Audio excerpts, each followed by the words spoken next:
बहुत समय पहले धरती के दो छोर थे। एक छोर पर था अनंत रेत का साम्राज्य, जहां सूरज आग बरसाता था और उस रेत पर राज करती थी रेगिस्तान की रानी जरीना। दूसरे छोर पर था अथाह गहराइयों वाला समुद्र, जहां तूफान जन्म लेते थे और वहां राज करता था समुद्र का राजा अजर। दोनों ने कभी एक दूसरे को नहीं देखा था, फिर भी दोनों को हर रात एक दूसरे का सपना आता था। रहस्यमयी सपना जरीना को सपने में दिखता, वह रेत पर चल रही है और अचानक उसके पैरों के नीचे पानी आ जाता है। अजर को सपने में दिखता, वह लहरों पर खड़ा है और दूर सुनहरी रेत चमक रही है। दोनों एक दूसरे की ओर बढ़ते, लेकिन हर बार जाग जाते।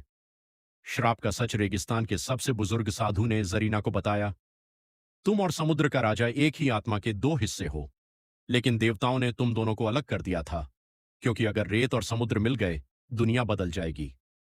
उधर समुद्र में एक प्राचीन कछुआ अजर से कहता है, तुम्हारा दिल जिस रेत को ढूंढ रहा है, वही तुम्हारी अधूरी शक्ति है। यात्रा की शुरुआत जरीना ने अपने ऊंटों और योद्धाओं के साथ समुद्र खोजने की यात्रा शुरू की। अजर ने अपने सबसे बड़े तूफान को आदेश दिया, मुझे उस रेत तक ले चलो।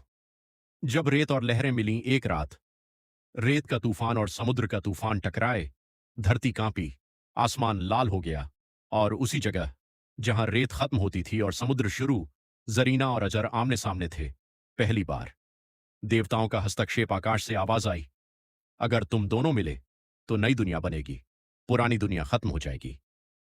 दोनों ने एक दूसरे की आंखों में देखा, पीछे उनकी सेनाएं, आगे उनका प्रेम।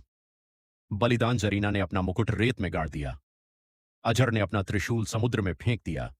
दोनों ने हाथ पकड़ा और जैसे ही हाथ मिले, रेत पिघलने लगी, समुद्र जमने लगा और वहां जन्म हुआ एक नई जगह का, जहां आधी धरती रेत थी और आधी पानी। नया संसार वह जगह अब भी है।